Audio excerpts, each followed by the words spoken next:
Jaguar Stone's Book 2, The End of the World Club, takes place mostly in Spain.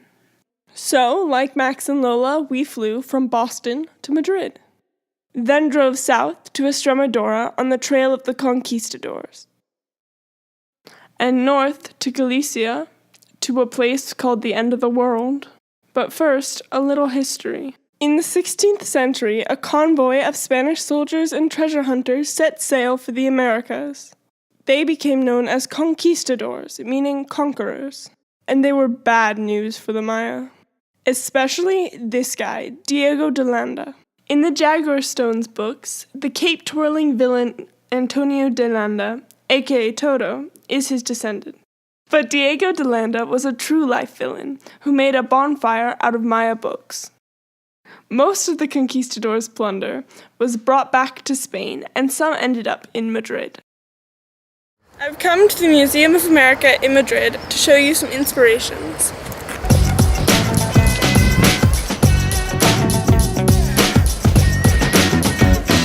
In the 15th and 16th century, many Spaniards traveled to the New World in search of fame and fortune. This museum contains many of the artifacts they brought back. This room is the one that inspired de Landa's library, the one that burned down.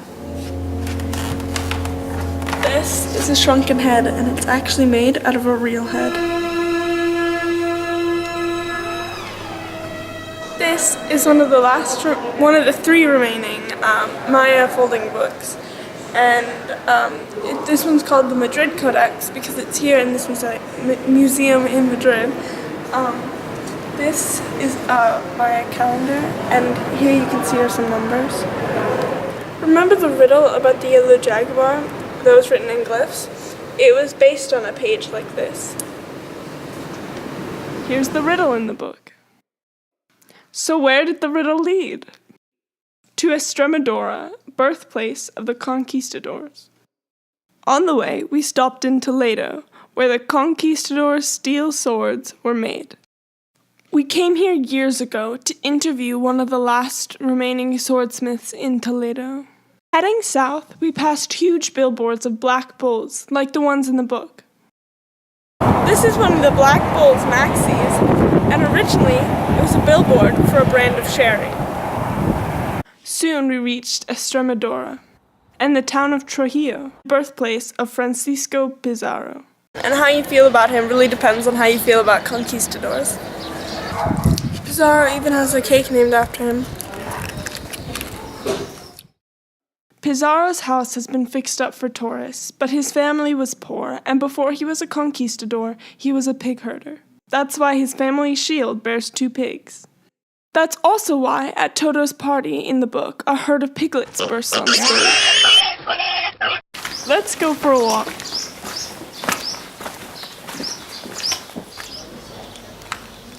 So of course, in the book, all the flowers are yellow. Luckily, I've got Photoshop. Remember the Stinky Cheese Festival? So over there is the main square, and when we were last here, there's a cheese festival happening, and you could smell the cheese from here. In honor of the Stinky Cheese Festival in the book, I've ordered some stinky cheese. No, it smells too bad. No. Trujillo is built on a hill with a huge castle at the top. Many conquistadors came from this region, and the plunder they brought back built all these churches and palaces and this castle. This castle inspired the one that the Maya princess was imprisoned in. I wonder if there's a Maya pyramid inside. If you think a Maya princess wouldn't live in a castle in Spain, look at the Moctezuma Palace in the nearby town of Cáceres, built for a real-life Aztec princess who married a conquistador. Back on the road, we headed for Galicia, and in the mountains north of Portugal, we arrived at the village of Santa Marta, home of the strangest fiesta in Spain. This is the church of Santa Marta, where they hold the festival of the near-death experience. People who have had a brush with death in the last year get put into coffins and are carried up this hill in a procession. The procession was on TV.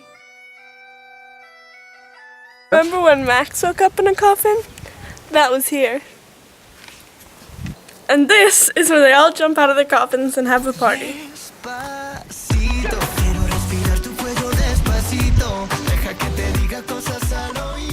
here's another strange but true fiesta in the book. La Tomatina in Valencia, where everyone throws tomatoes at each other. Back in Galicia, we stopped at the palace which inspired Toto's manor house. This is Paso de Oca. I'll just ring the doorbell. Let's go inside. Paso de Oca means Goose Palace.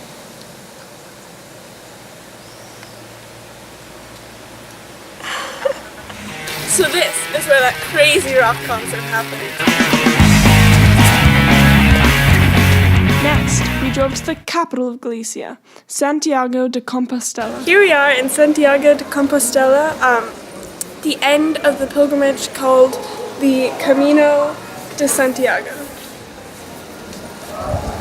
And all too soon, we saw the sign I'd been dreading.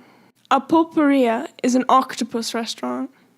Remember when Max was served a big bowl of tentacles? Now it was my turn. So here's the tentacle, I'm gonna eat it now. Cut it there. Okay, so I cheated. But hey, what's that noise? Hear that sound? It's the bagpipes they play here. Round the corner was the square and the great cathedral. This is the cathedral in Santiago where Lola nearly got married. Let's go inside. Here we are in the cathedral, and this is the famous incense censer that Lady Coco swings on. We were lucky enough to see the censer in action.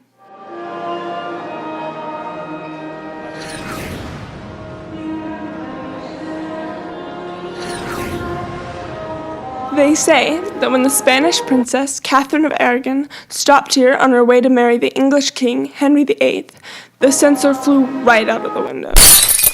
Yikes! Let's escape, like Max and Lola did, to the village of San Andres de Texio. We're in a little town on the northern coast of Galicia, and remember when Max went on the bus full of dead people? This is where he was headed. Galicians have a legend about this place. If you don't come here when you're alive, your relatives have to bring you here when you're dead, or else you'll be reincarnated as a lizard. This whole coast is full of interesting stories.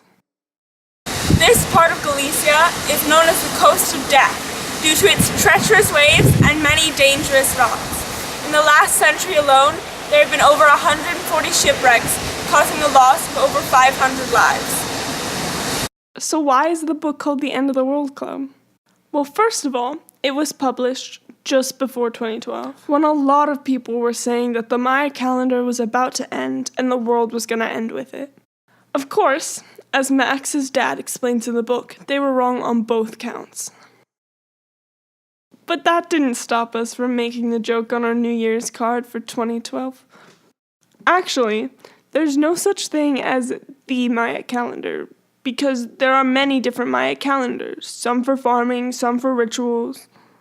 And one of them, called the long count, is a simple count of days divided into various periods of time, like our decades and centuries and millennia. At the end of 2012, one of these periods was ending. I knew it didn't mean the world would end, because I'd seen the proof with my own eyes. A few years before, I'd been to the Maya city of Palenque in southern Mexico. And there, in the Temple of the Inscriptions, was a panel bearing a date way into the future. You'll have to take my word for it, but these glyphs refer to the year 4472. So, we know the Maya weren't expecting a doomsday. And anyway, the Maya are pretty chill. World endings are more of an Aztec kind of thing. And by the way, that round stone you see in cartoons, that's not a Maya calendar, that's the Aztec sunstone. But one reason people make up this stuff about the Maya is thanks to Diego de Landa's bonfire. So here we are back in Galicia, at a place called Finisterre, one of the westernmost points in Spain. In ancient Europe, they thought this was the end of the world. It's a wild and remote peninsula. Finisterre, in Latin, literally means the end of the world. And until the discovery of America, this was the end of the world. Over there is Finisterre, where I just was, and beyond that is where Max and Lola sailed off into the sunset at the end of the world. So I guess it's time for me to sail into the sunset too. Adios, amigos.